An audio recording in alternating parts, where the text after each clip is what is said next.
안녕하세요. 오늘의 경매 이하성 대표입니다.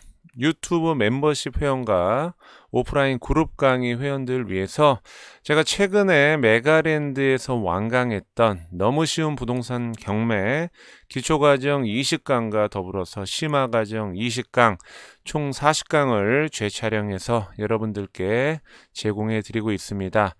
경매 공부를 하시면서 조금이나마 도움이 될 수 있도록 여러분들께 노력하고 있는 부분 많이 응원해 주시고요. 자, 1강 기초과정부터 시작해 보도록 하겠습니다. 자, 보시죠. 저 1기 그룹 강의 회원 처음 출범할 때 교육 끝나기도 전에 낙찰 받으신 분 있다는 부분 알고 계실 텐데요. 거기에 대해서 간단한 후기 한번 말씀드릴게요.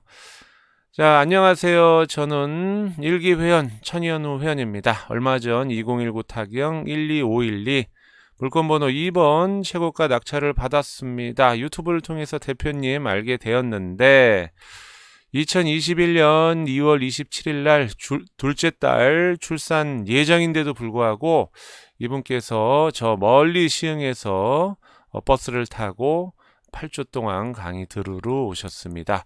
저는 교육 끝나고 알게 되었는데요. 이분이 마지막 수업이 끝나야 한다는 것이 너무 슬프다. 이런 말씀 해주셨고요. 태어나서 처음으로 입찰을 하셨는데 16명 중에 1등이 되었습니다. 법인으로 받으셨는데요. 법인 이름이 아드님 이름인 것 같아요. 그래서 이분께서 낙찰받고 나서 당일날 임차인과 재계약을 하는 상황이 벌어졌는데요. 그 이유는 총 16명이 들어왔는데 요분이 낙찰됐고요. 4등으로 입찰하신 분이 거기 상가에 있는 임차인이었습니다. 식당을 운영하시는 분인데 그 바로 뒤에서 거주하고 계시고요. 또 식당이 나름 잘 됐기 때문에 그분께서 재계약할 여지가 있었습니다. 좀 특이한 거는 이분이 보증금 2천만 원이었는데 배당 순위에 밀려서 보증금 한 푼도 받을 수 없지만 재계약을 다시 했던 케이스, 이 부분은 제가 좀 코치를 해드렸습니다.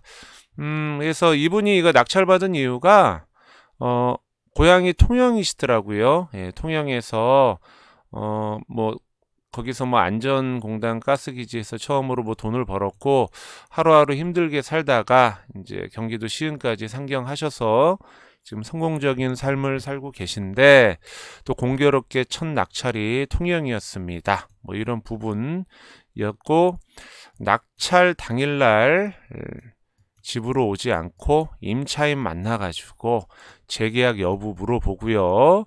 잔금 낸과 동시에 4등을 했던 현재 임차인과 재계약을 해서 명도 부분 아주 깔끔하게 진행이 됐던 부분, 사실 명도하는 부분도 없었죠. 여러분들이 낙찰받고 어떠한 아이디어를 생각하냐에 따라서 남들이 어려워하는 명도 부분 쉽게 해결될 수 있다. 단적인 부분이었습니다. 자, 이 부분 이제 보여드릴게요. 자, 1강 이어나갈 건데요. 경매는 없어서서 안 되는 꼭 필요한 제도죠. 많은 분들이 경매를 왜 하는가 색안경을 끼고 바라보신 분들이 많아요. 남 망한 집 그거 낙찰 받아서 네가 부귀 영화 누릴 거냐 이렇게 생각하시는 분들이 있는데요. 그건 구시대적인 발상이고요.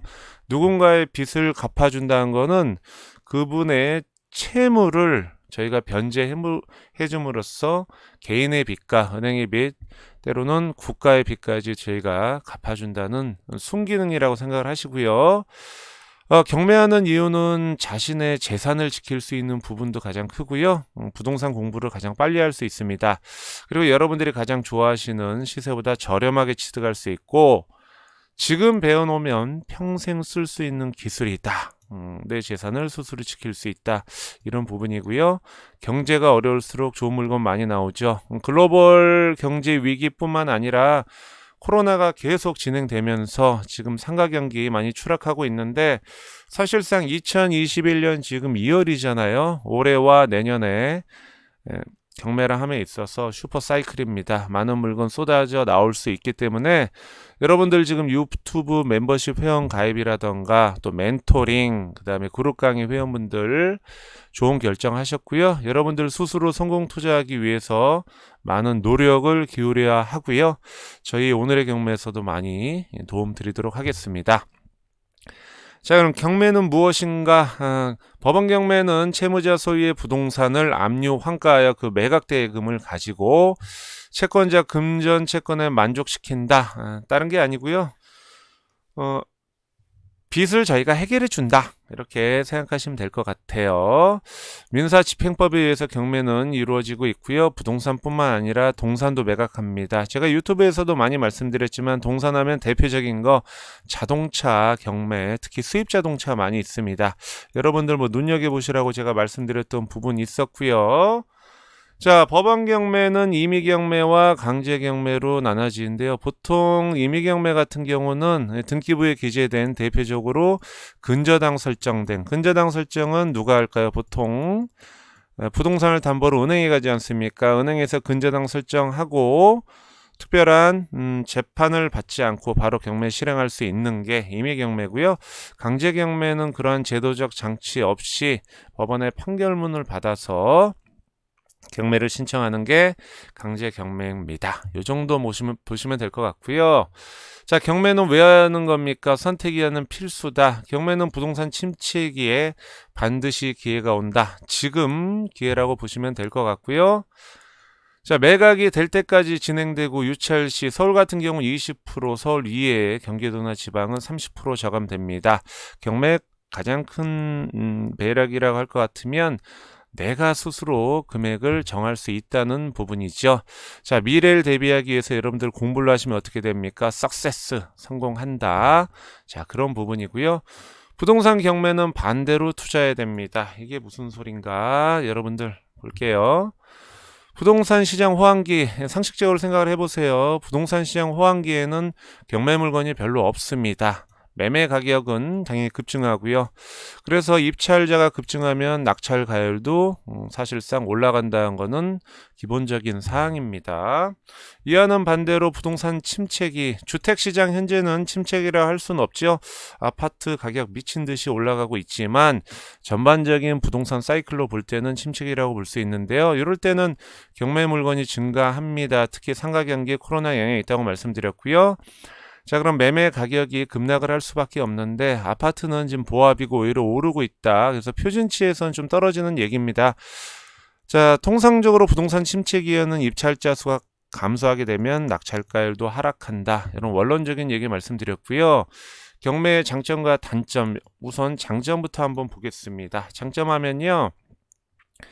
경매는 기존의 민사소송법이었기 때문에 낙찰 이후에 명도 협상이 안 되면 명도 소송을 해야 되는 부분이 있었는데요. 2002년 7월 1일부로 민사집행법으로 바뀌면서 인도명령 제도가 생겼죠. 그러면서 강제집행 아주 수월해졌기 때문에 법원 경매의 문턱이 낮아졌습니다. 그리고 나라에서 제공하는 대법원 경매 사이트 무료죠. 오픈된 자료를 토대로 경매 정보 수집이 용이해졌고요. 여러분들이 아시는 뭐 지지 옥션, 스피드 옥션, 굿 옥션 등을 통해서 정보 습득도 아주 빨라졌습니다. 오늘의 경매에서 또 어플 만들었죠. 무료로 오늘의 경매 어플 만들어 놨으니까 여러분들께서는 구글 플레이 스토어에서 어플 다운로드 받으셔가지고 편하게 경매 정보 수집하실 수 있는 부분도 있고요. 경매는 다양한 물건이 쏟아져 나오기 때문에 선택의 폭이 넓습니다. 지금 기회라고 말씀드렸고요. 저렴한 가격에 매입할 수 있어서 시세 차익 누릴 수 있다. 취득가액 스스로 입찰자가 정할 수 있다. 낙찰로 등기부상 권리가 소멸 기준 이후로 깔끔하게 정리되는 가장 큰 장점이 있고요. 또한 뭐 토지거래 허가 구역 같은 경우도 페널티 없이 낙찰을 받을 수 있다. 특수물건 같은 경우 뭐 법정지상권이라던가 그다음에 여러분들이 좀 어려워하시는 유치권, 뭐 선순위, 임차권 등등 해가지고 지분경매까지 이런 부분 여러분들이 좀 연구하시면 남들보다 좀 저렴하게 취득할 수 있다. 이런 부분 말씀드렸고요. 경매의 장점과 더불어서 단점도 있겠죠. 처음 경매하시는 분들 물건에 대한 권리 분석 이해가 뒷받침이 돼야겠지요. 뭐 근저당은 무엇인가, 부동산 공부 중에 등기부등본 어떻게 봐야 되는지, 건축물 대장, 토지 대장, 매각 물건 명세서, 현황조사 보고서, 감정평가서, 머리 아픕니다. 천천히 알려드릴게요. 자, 말소 기준 권리에 대한 이해 필요합니다. 어떤 부분 인수해야 되고 어떤 부분 소멸되는지 차차 알려드릴 예정이고요. 낙찰 이후에 각종 인허가, 용도 변경에 대한 부분은 낙찰 이후 아는 게 아니고요. 사전에 준비가 철저히 필요합니다. 그리고 매각 대금은 일시불로 납입해야 되기 때문에 사전에 충분한 자금 준비가 필요하죠. 자기 자본과 타인 자본 플러스해서 경락잔금 대출 내고요. 추가로 필요한 비용 있죠. 뭐 명도비라던가 뭐 리모델링 비용이라던가 등등해서 이런 부분, 또한 세금 부분도 생각해야 됩니다. 대표적으로 취득세고요. 여기 나와 있네요. 인도 명도 부분에 대한 문제가 발생할 수 있다. 이 부분도 여러분들이 초보가 접근하기는 힘들 수도 있지만 걱정하지 마세요. 금방 알려드립니다. 이렇게 웃으실 수 있어요. 자, 다음 보시면요. 부동산 경매 3원칙이 있습니다. 첫 번째 뭘까요? 권리 분석은 당연히 해야 되고요. 권리 분석 끝나면 낙찰. 명도 받는데 처음에 경매 물건 찾아봐야겠죠. find, 어디서 경매 물건을 찾을 것인가. 그래, 나한테 맞는 물건이 있으면 권리 분석하고요. 낙찰 받기 전에 이 중간 과정에서 당연히 현장조사, 여러분들이 아시는 임장활동 하셔야 되고요. 부동산 가치 평가한 다음에 낙찰 받고요. 명도하는 과정입니다. 경매 3원칙 세 가지만 간단하게 생각하세요. 물건 찾고, 권리 분석하고, 낙찰 받고, 명도한다. 낙찰 받기 전에 가치 분석, 현장 조사한다. 이런 부분이고요. 나에게 맞는 물건을 찾아라. 자, 볼게요. 자, 여러분들 초보들 보통 경매 공부하시면 어떻게 합니까? 주택 하고요. 아파트, 물건, 빌라 이런 부분 접근하십니다. 초보자들이 보통 이렇게 생각하시고요. 대부분 경매하시는 분들 여기서 생을 마감한다. 안타깝죠? 그리고 나서 투스텝으로 상가와 건물, 비주거용 쪽, 뭐 오피스텔, 뭐 아파트형 공장 이런 쪽으로 가시고요. 이런 분들이 소위 말하는 경매 중수다. 이렇게 말씀하실 수 있는 부분이고요.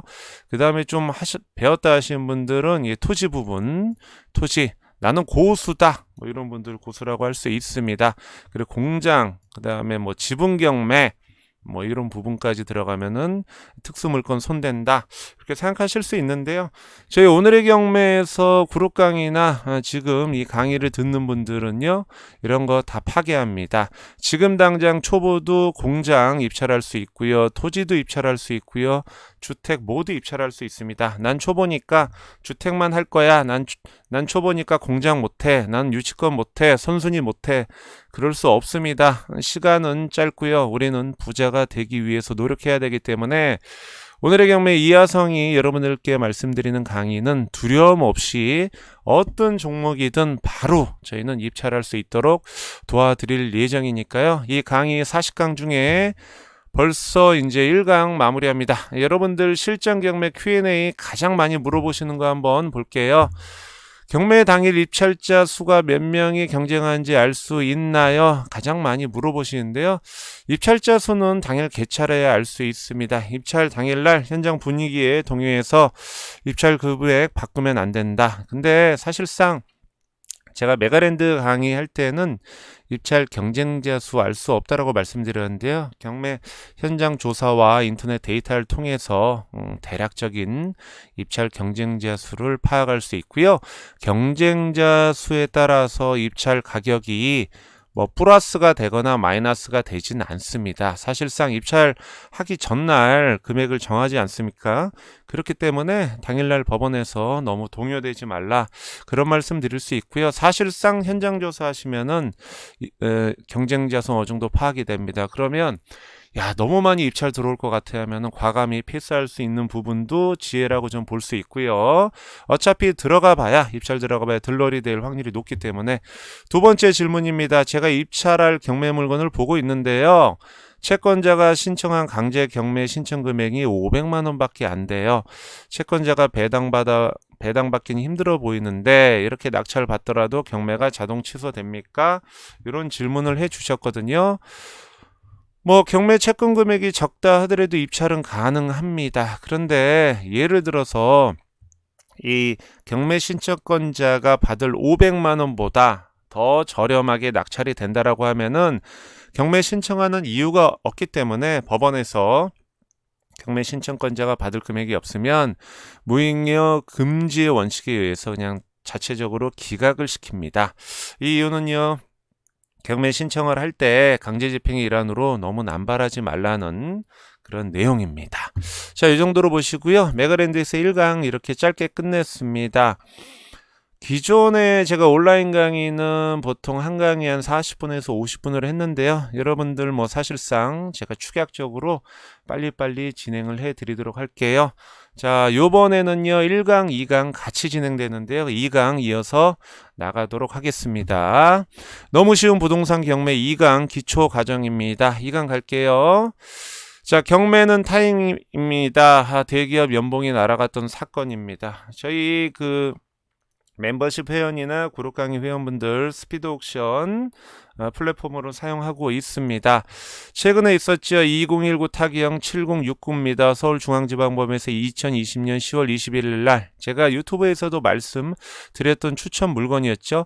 강남구 청담동에 있는 3호 빌라 303호였습니다. 아파트였고요. 대지권 약 30평, 전용 면적 약 70평이었고요. 감정가는 31억이었고요. 최저가 이해 유찰돼서 약 20억이었습니다. 결론 말씀드릴게요. 자, 보시면은 31억에서 유찰돼가지고 24억까지 떨어졌어요. 사실상 이때 단독으로 입찰을 하셨어야 되는데 굳이 한번 더 떨어뜨린 다음에 어떻게 됐습니까? 31억짜리 약 25억까지 1회 유찰 떨어졌는데 노출이 많이 되면서 19억의 경매가 진행이 됐는데 결론은 낙찰가가 얼마에 됐습니까? 28억에 됐습니다. 경매의 메커니즘을 아셔야 돼요. 경매에도 입찰 타이밍이 있는데요. 통상적으로 여러분들이 욕심을 너무 부리셔서 그런 부분이 있습니다. 이런 부분이 뭐냐면요. 25억대 과감하게 단독이라도 낙찰 받아야 되는데 굳이 한번 더 떨어뜨리면요. 이 경매라는 거는요. 아시다시피 전국적인 사람들이 불특정 다수가 되다 보니까 이런 물건 청담동에 있는 아파트형 빌라죠. 사실상 아파트는 아파트지만 많이 유찰되면 전국에 있는 투자자들이 눈여겨보게 되고요. 또한 경매 컨설턴트 회사를 통해서 의뢰를 하다 보면은 당연히 입찰자 수가 이렇게 26명이나 입찰할 수밖에 없다. 그래서 여러분들이 전차 수에서 과감하게 한 명이 내가 만약에 낙찰됐어도 후회하지 말라. 얼마입니까? 전차 수 25억인데 28억에 낙찰되면 3억을 더 쓴 거예요.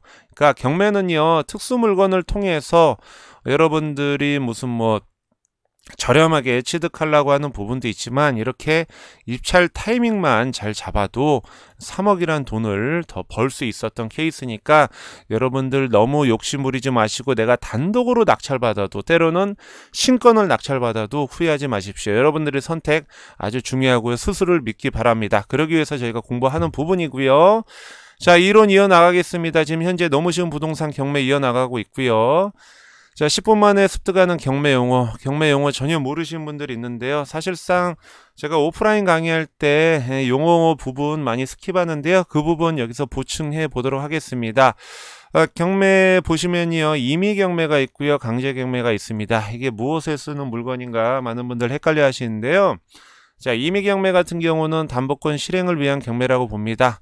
쉽게 얘기해서 은행에서 근저당 설정에 기인해서 경매 신청한다가 보시면 되고요.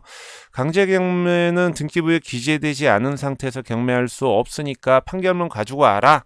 그래야 우리가 법원에서 경매 진행해 주겠다. 이런 이야기입니다. 상세하게 말씀드릴게요. A가 B에게 돈을 빌려요. 근데 B가 돈을 갚지 않아요. 대표적으로 은행에서 열 받겠죠. 독촉을 하다가 3개월 있다가 그럼 근저당 우리가 등기부에 기재됐으니까 담보권을 원인으로 경매 신청할 거야. 원인 서류는 보통 은행에서 근저당 설정 계약에 의해서 합니다. 임의 경매 같은 경우는 꼭 근저당 설정 계획에 의해서 하는 것뿐만 아니라 전세건에 의해서도 할 수 있고요. 개인 근저당도 할 수 있습니다. 가압류에 의해서도 할 수 있고요. 실질적으로 여러분들이 빚을 갚기 위해서 하는 경매를 실질적 경매고요. 또 형식적 경매도 있습니다. 뭐 공유물 분할 위한 형식적 경매, 기입 등기에서 하는 부분이 있고요. 너무 심각하게 보실 부분은 아닙니다. 경매는 임의경매, 강제경매인데 강제경매는 또 무엇이 있냐?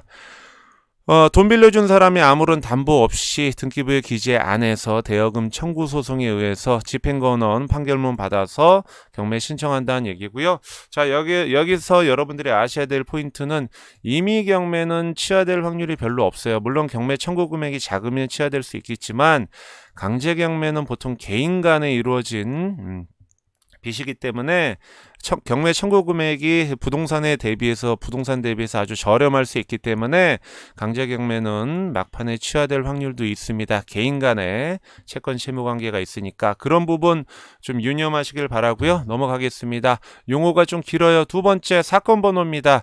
경매하면 여러분들 우리만의 암호 있죠. 뭐 주소를 알 필요 없습니다. 사건 번호 알려주시면 제가 친절하게 상담해드리죠. 저희 오늘의 경매에서도 멘토링 할 때 사건 번호만 보내달라고 합니다. 2020 타경 1234라고 하면요. 2020년에 경매 신청 접수한 1234번째라고 말씀드릴 수 있고요. 경매를 일컫는 법적 부호는 타경이고요. 인도명령 신청할 때는 타기입니다. 타기 이렇게 보시면 되고요. 그다음 강제집행 신청할 때는 본입니다. 요건 차차히 알려드릴 거고요.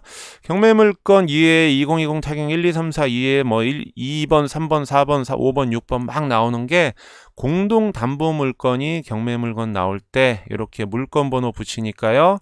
경매 기일입찰부 쓰실 때 반드시 물건 번호 기재하셔야 되고요.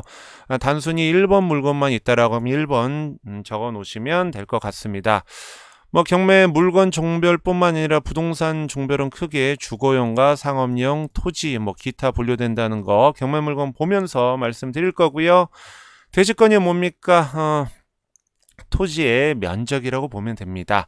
대지건은 건물 구분 소유자 전유 부분을 소유하기 위해서 건물이 있다라고 하면 대지와 절대로 분리될 수 없다라는 내용이고요. 건물 면적은 통상 건축물 대장에 표기되어 있는 전용 면적으로 우리가 앞으로 공부를 할 겁니다.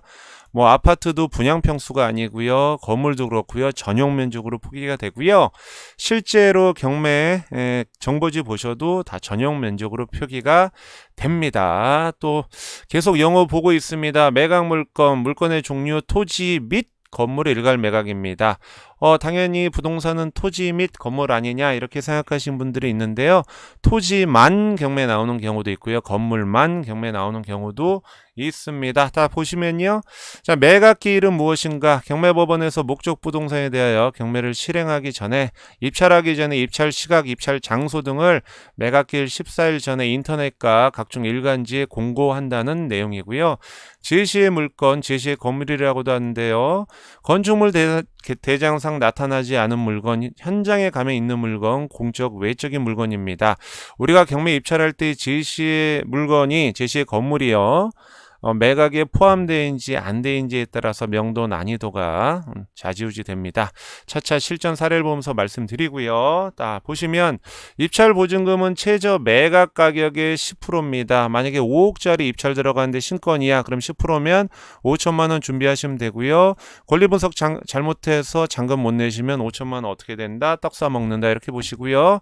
최저 매각 가격은 서울은 20% 저감되고요. 경기도나 지방은 한 번에 30%씩 저감됩니다. 체감으로는 30%가 상당히 더 커 보이지만 낙찰가는 항상 똑같다. 입찰표, 기일입찰표는요. 입찰장 가셔서 법원 가셔서 작성하는 표입니다. 가실 때는 신분증 도장, 또 돈 필요하겠죠. 입찰 보증금. 참고적으로 입찰 보증금은요. 공매 같은 경우는 입찰 가격의 10%를 쓰셔야 되고요. 현행법으로 경매는 최저 매각 가격의 10%니까 금액 픽스돼 있다. 다 똑같다라고 보시면 될 것 같아요. 숨가쁘게 넘어갑니다. 경매 개시 결정은 무엇인가? 경매 신청 요건이 구비되고요. 돈을 받을 채권 기관에서 집행 법원에 경매 절차를 신청하면 절차를 개시하고요. 등기부에 경매 기입 등기를 합니다. 이와 동시에 이전에 부동산을 압류하고요. 직권 사유를 등기부에 기재한다. 이런 말씀이고요. 경매 개시 결정한다. 특별히 여러분들이 심각하게 바라볼 용어는 아니고요. 권리신고는 경매 개시 결정이 있고 난 이후에 각종 이해관계자한테 야 이거 경매당하니까 권리신고해, 임차인이든 각종 이해관계자든 얘기합니다. 어떻게?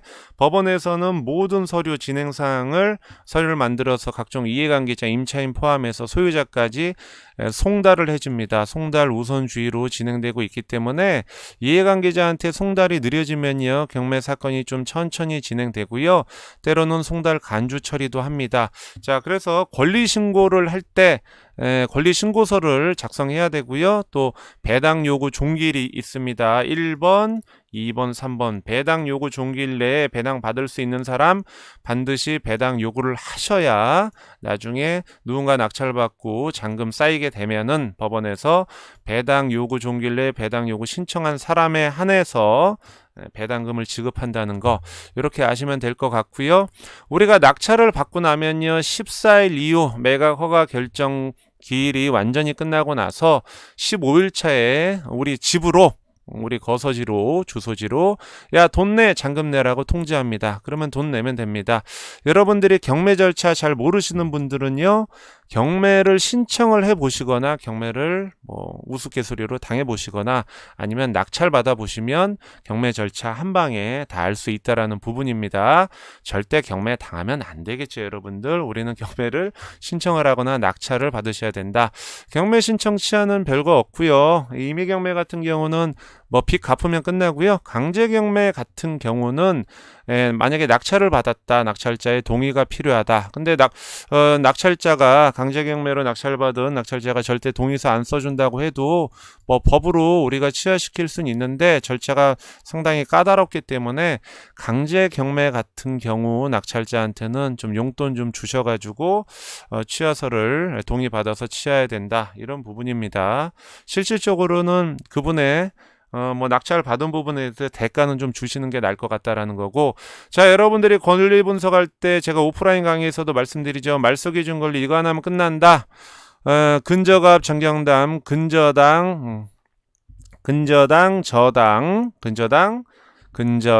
저당, 압류, 가압류, 담보가 등기, 경매 신청 등기, 보통 형식적 경매죠. 전세권 전부 이것만 알면 된다. 얘네 기준으로 말소기준 권리를 기준으로 이 밑으로 모두 소멸되고 위로 인수된다고 말씀드렸는데 기본적으로 근저당만 알고 계셔라. 그리고 경매정보지 보시면 말소기준 권리가 뭔지 알려드린다고 다 표시가 되어 있죠. 자, 대항력이란 무엇인가? 낙찰 이후에 임차인의 보증금을 인수한다거나 갑구, 등기부에 기재되어 있는 사항 인수하는 부분, 그 기준은 말소 기준 권리라고 말씀드렸는데 이 대항력은 대표적으로 주택 같은 경우는 전입신고를 대항력을 판단 기준으로 볼 수 있고요. 사업자 등록을 하는 부분 같은 경우는 주택 부분이 아닌 부분은 사업자 등록 이후로 이길 0시에 대항력이 발생된다는 겁니다. 임차 보증금을 받을 수 있고 나머지 임차 기간 동안 거기서 살 수 있는 부분이 대항력인데 차차 알려드릴 예정입니다. 자, 명도는요 안에 계신 분 나가 이렇게 말씀드리는 부분이고요. 명도 협상 안 되면 인도명령을 기점으로 해서 강제 집행해야 되고요. 명도는 이사비주근위에 협상하시는 게 가장 좋다라는 거 말씀드릴 수 있고요. 명도할 때 우리가 잔금 내고 나서요. 기본적으로 인도명령 무조건 신청하셔야 되고요. 대금을 완납하고 반드시 6개월 이내에 해야 됩니다. 6개월 지나면 어떻게 해야 되나? 명도 소송해야 되니까 여러분들이 강제 집행을 하든 안 하든 간에 잔금 내시고 나서 반드시 인도명령 신청하셔야 된다는 부분 말씀드릴 수 있고요. 여러분들 머리 아프시죠? 머리 아플 이유가 없습니다. 우리는 계속 달려나가야 됩니다. 뭘 위해서? 성공하기 위해서. 자, 점유이전 가처분은요, 우리가 경매뿐만 아니라, 안에 계신 분 내보낼 때 명도 소송을 하는 과정에서 아니면 강제집행을 하는 과정에서 점유자 바꾸게 되면은 강제집행할 때 강제집행 불능이 나올 수 있기 때문에 안에 계신 점유자가 악성이다 싶으면은 점유정 가처분을 해야 된다는 그런 부분이고요. 이거는 셀프로 할 수도 있고 법무사분 통해서 하실 수도 있는데 금액 얼마 안 나갑니다. 뭐 3, 40만 원, 몇십만 원밖에 안 되고요. 차순위 매수 신고인은 뭐냐면 낙찰자가 1등이면은 2등을 차순위라고 합니다. 예전에는 낙찰자를 현재는 용어가 바뀌어서 최고가 매수 신고인이라고 하고요. 2등을 차순위 매수 신고인이라고 합니다. 요건은 있어요. 어떤 부분이냐면요. 여기가 있습니다. 낙찰받은 사람 보증금을 공제한 액수보다 높은 가격으로 응찰한 사람이 차순위 매수 신고가 되는데요. 그 금액이 있습니다. 1등과 2등이 너무 차이 나면은 차순위 매수 신고할 수 없다는 부분 여러분들 한번 읽어보시고요. 재경매는 뭡니까? 낙찰되고 나서 대금 납부하지 않은 부분에 대해서 재경매 이루어지는 겁니다. 또한 차순위도 없는 경우, 재매각 같은 경우는요, 기존에 낙찰받으신 분이 잔금 안 냈기 때문에 입찰 보증금이 10%가 아니고요. 기존의 최저가 차수에서 20% 준비해야 되기 때문에 입찰 보증금에 부담이 있죠. 그래서 이런 부분에 있어서도 권리 분석상 문제가 없는데도 겁을 먹고 입찰 안 하신 분들이 있기 때문에 재매각 물건 유심히 보시기 바라겠습니다. 보통 잔금 안 내시는 분들 패턴 법은요. 첫 번째 권리 분석을 잘못했거나 두 번째는 뭐냐면요. 단순히 경락잔금 대출이 생각보다 안 나와서 그런 경우니까 절대 겁먹지 마시고요. 용어 계속 보고 있습니다. 지분경매 뭐 2분의 1 지분 나왔다 뭐 이런 부분 3분의 1 지분 그 지분만큼 내가 경매에 들어간다는 얘기고요. 자, 지분경매가 이루어지게 되면요. 참고적으로 내가 2분의 1 지분을 입찰 들어가는데 나머지 예를 들어서 2분의 1 지분권자가 공유자 우선 매수 신청하면 우린 낙동강 오리알이 되지만 지분권자가 법정 다툼으로 인해서 통으로 형식적 경매를 하게 되면은 공유자 우선 매수 신고할 수 없다. 이런 부분 차차 말씀드릴게요. 여기 있네요. 공유자 우선 매수 신고권, 최고가 신고 가격. 자, 우리가 낙찰 받은 금액으로 가져간다. 법원 당일에 집행관이 얘기하죠. 공유자 우선 매수 신고하실 분 손들어버려. 열받죠. 내가 낙찰받은 금액을 다른 지분권자가 가져가니까. 그러나 공유물 분할을 위한 형식적 경매는 우선 매수권 없다라는 거. 위반 건축물 대장 보면 나와 있어요. 우리가 이 부분을 왜 유심하게 봐야 되나?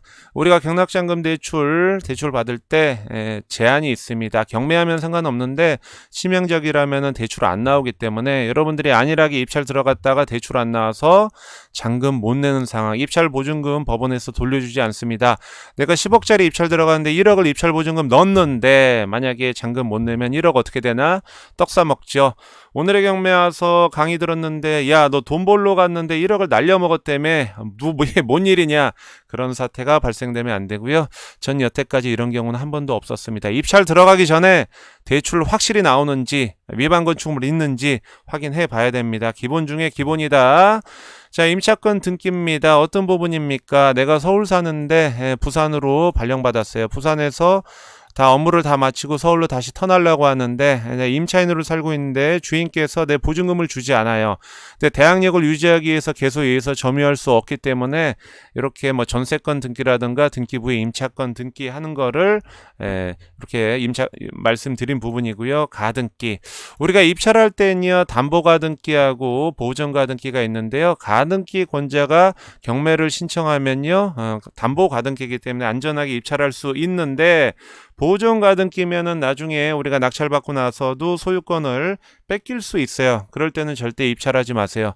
가등기권자가 입찰하는 건 저당권으로 본다. 근데 실질적으로 제가 경험치에 의해서는 대부분 담보 가등기이지만 그 등기부에는 담보다, 보존이다 써있지 않습니다. 간과하시면 안 되고요. 가처분은요, 장래에 금전 채권 이해 청구권에 대해서 이거 처분하지 말라 뭐 그런 내용이고요. 예고 등기는 등기의 무효 또는 취소로 인해서 말소 또는 회복되는 거, 내 소유권이 뺏기는 거, 예고 등기 매각 물권 명세서에 있으니까 확실하지 않으면 입찰하시면 안 돼요. 근데 대부분 예고 등기 물건도 본 적이 별로 없습니다.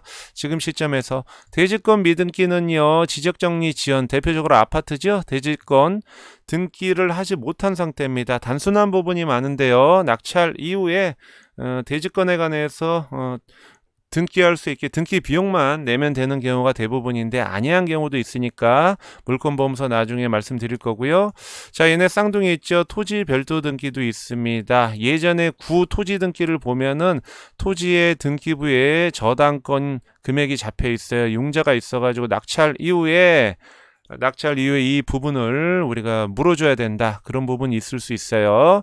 기존의 토지 등기를 반드시 확인해야 된다는 부분인데 실제는 뭐 그렇게 많이 물어줘야 되는 부분은 별로 없습니다. 이건 물권보험서 말씀드릴 부분이고요.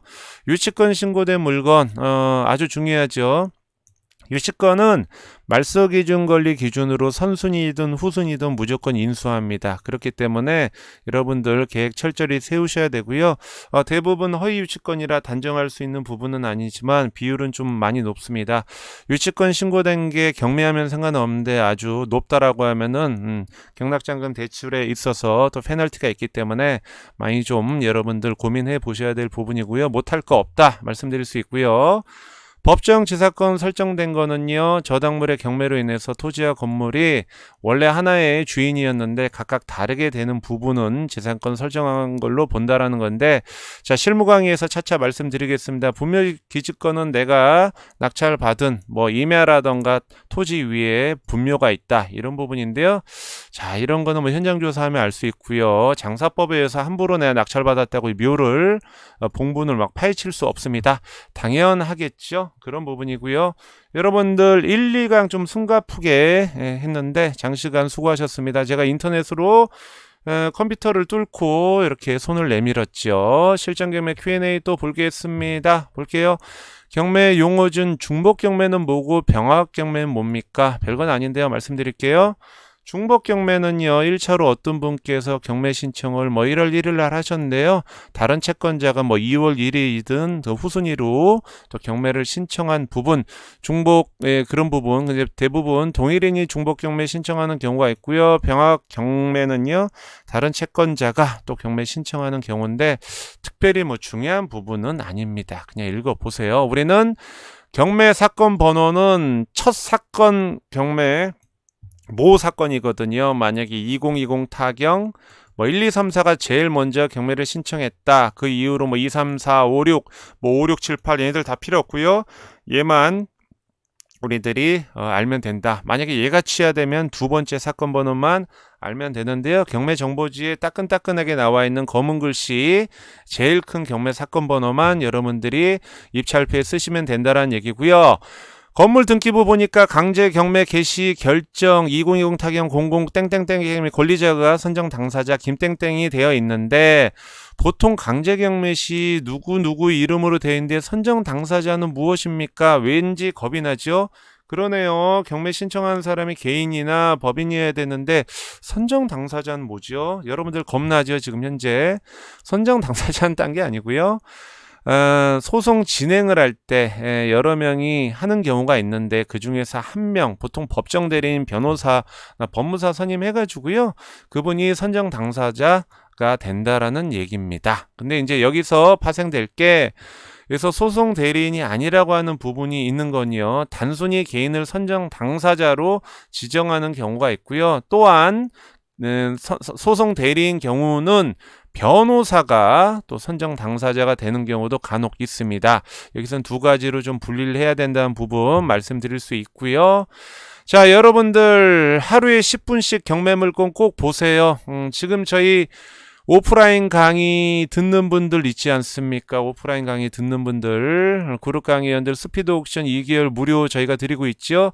약 20만 원 상당 저희가 드리고 있는데 제휴되어 있습니다. 그래서 아이디만 주시면 저희가 60일 이용권 드리는데요.